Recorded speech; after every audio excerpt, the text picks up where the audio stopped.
Alors, aujourd'hui, nous allons d'abord commencer à entendre la lecture d'un texte qui fait suite à d'autres textes que nous avons vus les semaines et mois passés, dans l'évangile de Marc, les versets 1 à 20. Et c'est Nadège qui a accepté de lire pour moi.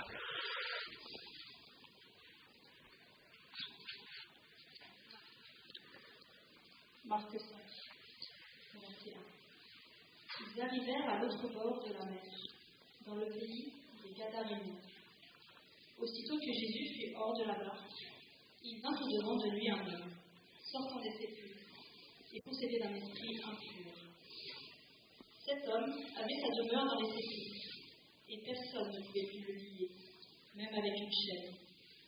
Car souvent, il avait eu les fers aux pieds, et avait été lié de chaînes.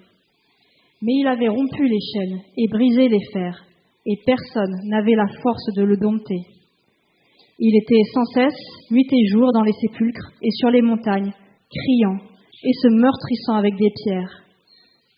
Ayant vu Jésus de loin, il accourut, se prosterna devant lui et s'écria d'une voix forte : « Qu'y a-t-il entre moi et toi, Jésus, Fils du Dieu Très-Haut ? Je t'en conjure, au nom de Dieu, ne me tourmente pas. » Car Jésus lui disait : « Sors de cet homme, esprit impur. » Et il lui demanda : « Quel est ton nom ? » ?»« Légion est mon nom, lui répondit-il, car nous sommes plusieurs. » Et il le priait instamment de ne pas les envoyer hors du pays. Il y avait là, vers la montagne, un grand troupeau de pourceaux qui paissaient. Et les démons le prièrent, disant : « Envoie-nous dans ces pourceaux, afin que nous entrions en eux. » Il le leur permit. Et les esprits impurs sortirent, entrèrent dans les pourceaux, et le troupeau se précipita dans des pentes escarpées dans la mer. Il y en avait environ 2000, et ils se noyèrent dans la mer. Ceux qui les faisaient paître s'enfuirent, et répandirent la nouvelle dans la ville et dans les campagnes. Les gens allèrent voir ce qui était arrivé. Ils vinrent auprès de Jésus, et ils virent le démoniaque, celui qui avait eu la légion, assis, vêtu et dans son bon sens. Et ils furent saisis de frayeur. Ceux qui avaient vu ce qui s'était passé leur racontèrent ce qui était arrivé au démoniaque et au pourceau. Et ils se mirent à supplier Jésus de quitter leur territoire. Comme il montait dans la barque, celui qui avait été démoniaque lui demanda la permission de rester avec lui. Jésus ne lui permit pas, mais il lui dit : « Va dans ta maison, vers les tiens, et raconte-leur tout ce que le Seigneur t'a fait et comment il a eu pitié de toi. » Il s'en alla et se mit à publier dans la Décapole tout ce que Jésus avait fait pour lui, et tous furent dans l'étonnement.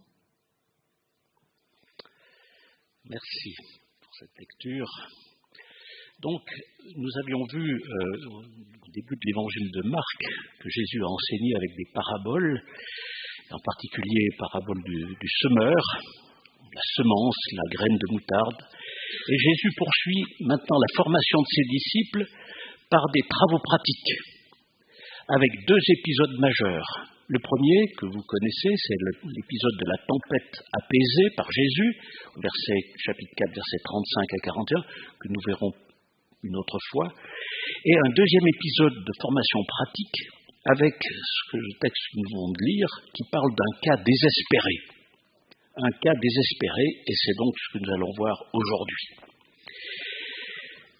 On vient d'avoir la lecture, donc je ne vais pas la refaire, mais c'est vraiment une situation difficile. Jésus quitte le territoire juif où se trouvent les villes bien connues comme Capernaum, Génézareth, où il était auparavant, et il s'aventure dans une zone que certains nomment une zone grise, dans la région de la Décapole, qui se trouve donc à l'est de la mer d'Israël, et qui rassemble 10 villes d'origine grecque, principalement situées donc à l'est du Jourdain, où les coutumes juives cohabitaient avec des pratiques païennes. Alors que Jésus n'a encore rien dit et rien fait, un homme se précipite. On nous le décrit comme un cas désespéré. Depuis longtemps, cet homme est violent, agressif, au point que sa communauté n'a pas réussi à le gérer. Et il a donc été exclu. Et depuis, il est complètement dominé par ses pulsions destructrices, au point de se blesser lui-même. Il est impur, il vit dans les cimetières parmi les tombeaux. Et pour un juif, toucher un cadavre, c'est se rendre impur devant Dieu pour un temps. Cet homme est possédé par un esprit impur, démoniaque. Alors là, nous aussi, on entre dans une zone grise, surtout pour nous en Occident, où on a du mal avec l'invisible. Et à la vue des symptômes de cet homme, certains pourraient proposer un autre diagnostic, par exemple dans le domaine de la psychiatrie. Mais il nous faut résister à la tentation de tout réduire, de réduire le texte au tout médical, au tout scientifique, au tout maîtrisable. D'une part, la Bible affirme la réalité de forces invisibles, surnaturelles, plus fortes que nous, des bonnes et des maléfiques. Et nous croyons en Dieu, et nous croyons en Dieu. Si nous croyons en Dieu, il est difficile de rejeter par principe l'existence d'esprits invisibles qui interagissent avec nous, même si nous ne les reconnaissons pas forcément au quotidien. D'autre part, pour en revenir à la possession, troubles spirituels et psychiatriques ne s'excluent pas forcément. Au contraire même, d'après les spécialistes de la délivrance, les cas de possession prennent souvent racine dans des vies brisées de l'intérieur par le traumatisme, l'addiction, etc. Cela dit, cet homme nous renvoie à tous ceux que nous classons comme des cas désespérés, quelle qu'en soit la cause. Des cas qu'on n'arrive pas à accompagner et qui nous laissent démunis. Quelqu'un enfermé dans l'addiction, par exemple, ou pris dans l'engrenage.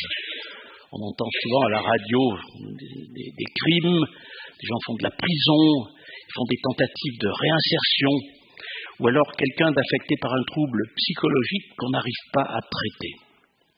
On n'a pas besoin d'être possédé pour toucher le fond. Et c'est là, sur ce terrain dévasté, où le mal se déchaîne, c'est là que Jésus débarque, à l'issue de la tempête maîtrisée, c'est là que Jésus débarque donc sur cette rive du côté de la Décapole. Et avant d'aller plus avant dans notre texte, je souhaiterais apporter deux précisions.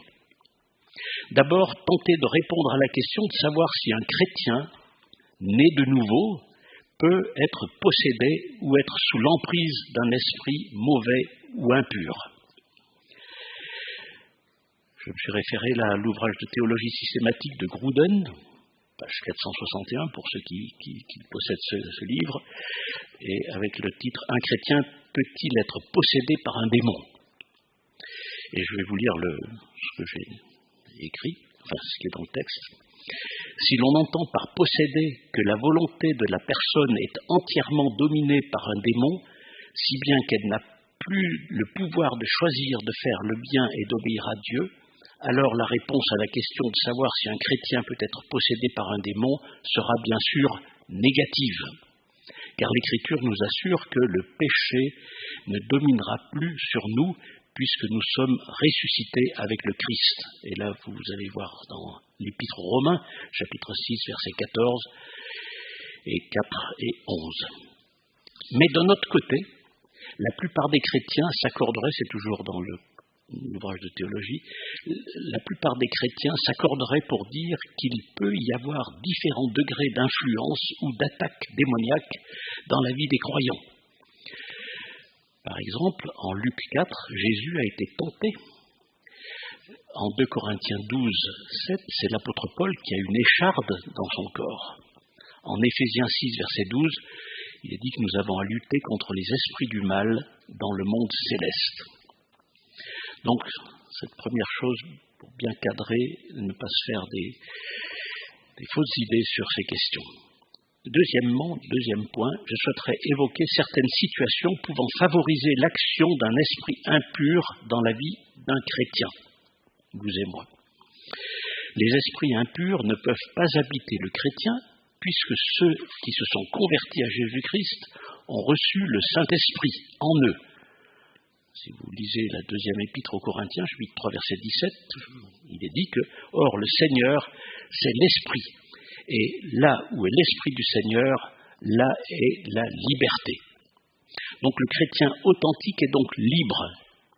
L'esprit impur qui représente les ténèbres ne peut donc pas habiter, à moins que le chrétien lui ouvre volontairement la porte. Comment ouvrir volontairement la porte aux esprits impurs ? Eh bien, en s'adonnant à l'idolâtrie, en s'adonnant aux pratiques occultes, à la magie, à la sorcellerie, à l'astrologie, pour déterminer l'avenir, l'horoscope, etc. Il y a aussi des sectes qui ne confessent pas Jésus comme Seigneur et Sauveur, ou des religions qui utilisent bien la Bible, mais qui en déforment le contenu pour parvenir à leur fin. Et l'apôtre Paul dénonce de telles pratiques en affirmant avec force que lui ne veut point falsifier la parole de Dieu. Et le chrétien qui ouvre délibérément la porte de son cœur aux esprits impurs, tombe dans leur piège, ce qui n'est pas sans conséquence. Et si vous allez dans la deuxième épître de Pierre, chapitre 2, versets 20 et 21, il est dit « Si, après s'être retirés des souillures du monde par la connaissance du Seigneur et Sauveur Jésus-Christ, ils s'y engagent de nouveau et sont vaincus, leur dernière condition est pire que la première. » Donc voilà, c'est préambule pour cadrer un petit peu notre texte, qui n'est pas facile. Mais revenons donc à notre texte sur le verset 6, que je vais relire les versets pour vous rafraîchir la mémoire. Donc cet homme vit Jésus de loin. Alors il accourut, se prosterna devant lui et cria d'une voix forte « Que me veux-tu, Jésus, fils du Très-Haut ? Je t'en conjure, au nom de Dieu, ne me tourmente pas. » Jésus lui disait en effet « Esprit impur, sors de cet homme. » Jésus l'interrogea « Quel est ton nom ?» Il répondit « Mon nom est Légion, car nous sommes nombreux. » Et il le suppliait avec insistance de ne pas les envoyer hors du pays.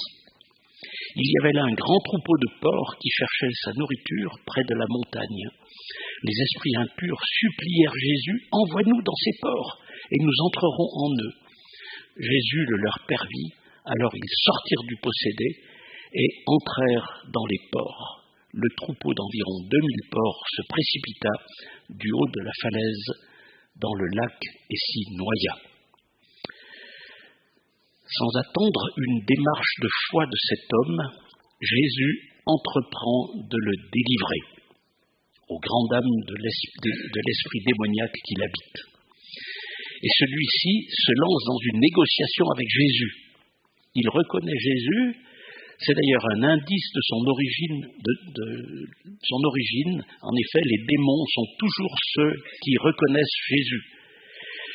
Ce ne veut pas dire qu'ils se soumettent à lui pour autant.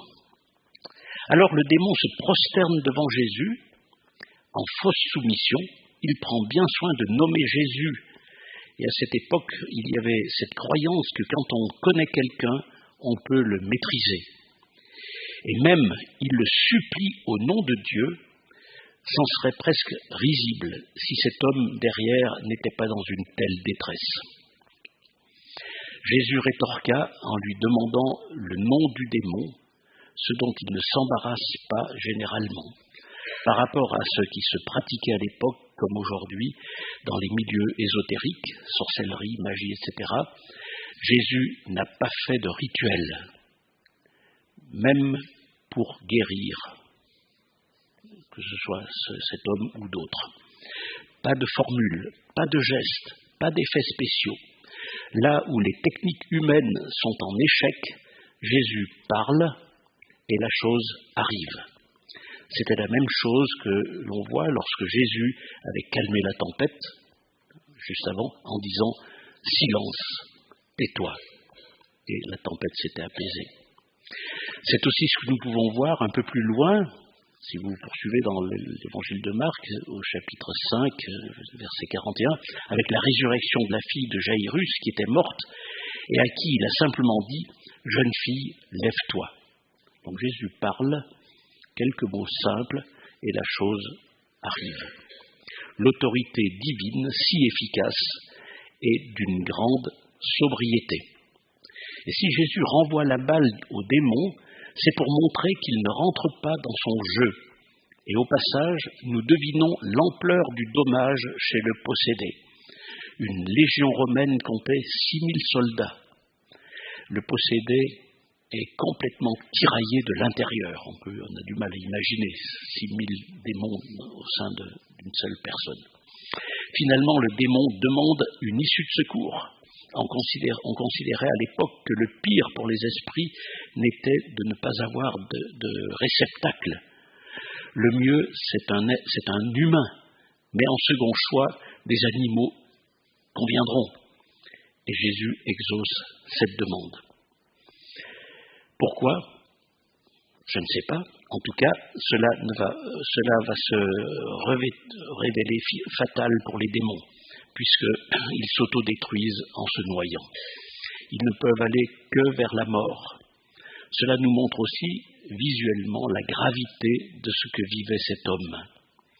Certains pourraient se scandaliser. On sacrifie des animaux, ou on sacrifie le revenu d'un éleveur qui n'y est pour rien.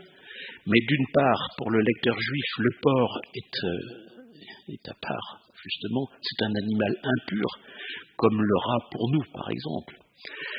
Par l'action de Jésus, symboliquement, tout ce qui est impur disparaît, esprit comme animaux.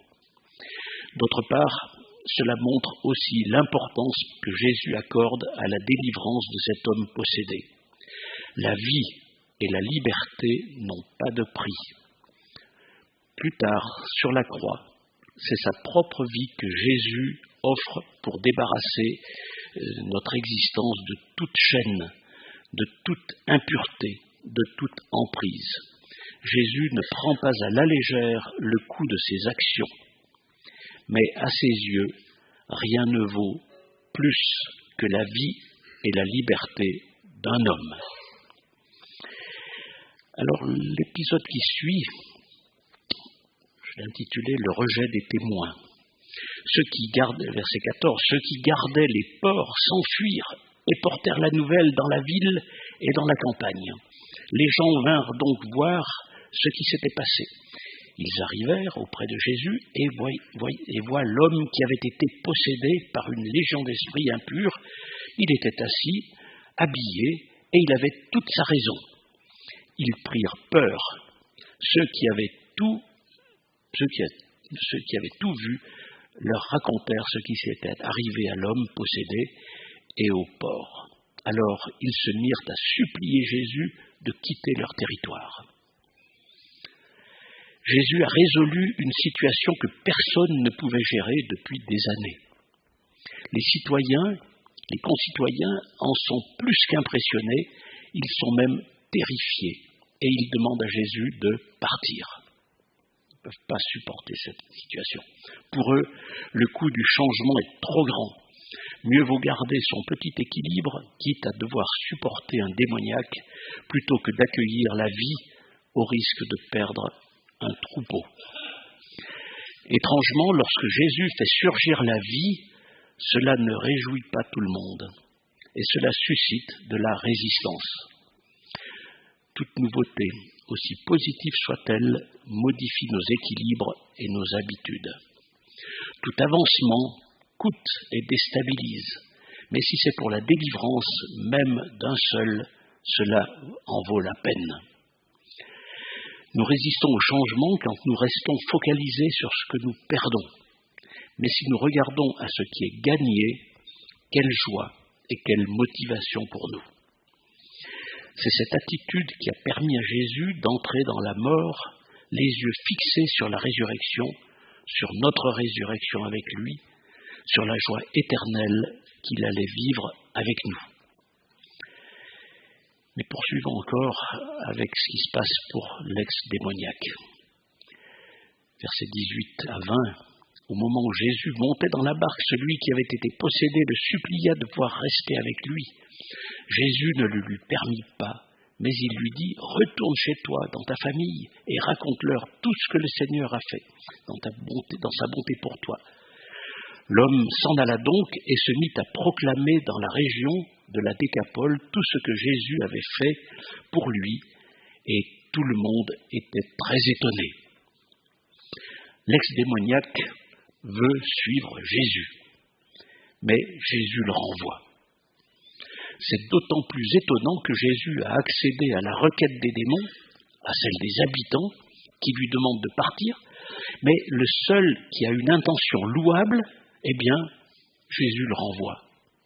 C'est le monde à l'envers. Bien sûr, Jésus voit plus loin.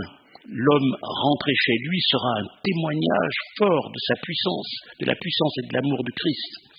Il portera plus de fruits en étant disciple à distance et témoin à distance qu'en étant à suivre Jésus pas à pas. Première réflexion pour nous, l'exaucement ou le non-exaucement des prières n'est pas un gage de qualité de nos demandes. Souvent, on se lamente quand on n'est pas exaucé, quand Dieu ne répond pas. Si c'était pour quelque chose de plus grand et de plus fécond, quand Dieu ne répond pas, et si c'était pour quelque chose de plus grand et de plus fécond. La deuxième réflexion, c'est que libérés par Christ, nous n'avons qu'une envie, c'est de rester près de lui, dans un environnement sain, lumineux et pur. C'est compréhensible. Mais Jésus nous renvoie. Il nous disperse ici et là pour que la petite flamme que nous avons reçue puisse se multiplier. Vous me direz, et les disciples qui ont le privilège de suivre Jésus dans la barque, eux aussi ont dû se disperser à un moment donné après la résurrection et aller et faites de toutes les nations mes disciples. Donc c'est déjà l'enclenchement d'un processus qui allait même nous concerner. Et un disciple de Jésus est invité à sortir, à se mélanger et à partager ce qu'il vient de recevoir.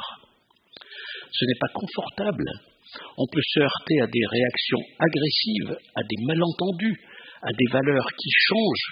Et d'ailleurs, souvent, les chrétiens finissent par perdre de vue leur réseau d'avant. Et certains estiment que pour quelqu'un qui se convertit dans un délai de 1 à 2 ans, il a dû revoir complètement son réseau, ses anciens réseaux. Et donc, ce n'est pas confortable, mais c'est ce que Jésus a fait lui-même. Il est venu dans le monde, dans les ténèbres, jusque dans la mort, pour partager sa vie et sa lumière. Et il nous demande de faire pareil jusqu'à ce que sa lumière soit partout. Conclusion. Finalement, on pourrait dire que tant qu'il y a Jésus, il y a de l'espoir. Personne de vous, ni votre voisin, ni celui que vous croisez dans la rue, ni celle ou celui qui vous désespère, ni le criminel, ni le terroriste, personne n'est tombé si bas que Jésus ne puisse le relever. C'est une première certitude. Sans être naïf sur les influences, démoniaques ou pas, le témoignage du démoniaque nous rappelle que derrière un cas désespéré, il y a toujours une personne que Dieu a créée et qu'il aime, une personne qu'il veut libérer et restaurer. Et plus grand que le plus grand des espoirs, voilà l'amour de Dieu, la puissance de Dieu qui domine sur le mal, quelle qu'en soit la forme. Alors que Dieu renouvelle notre regard, notre attitude, pour que nous soyons toujours pleins d'espoir, ouverts à la possibilité de son action. quels que soient nos contextes, quelles que soient nos difficultés. Je vous invite à la prière.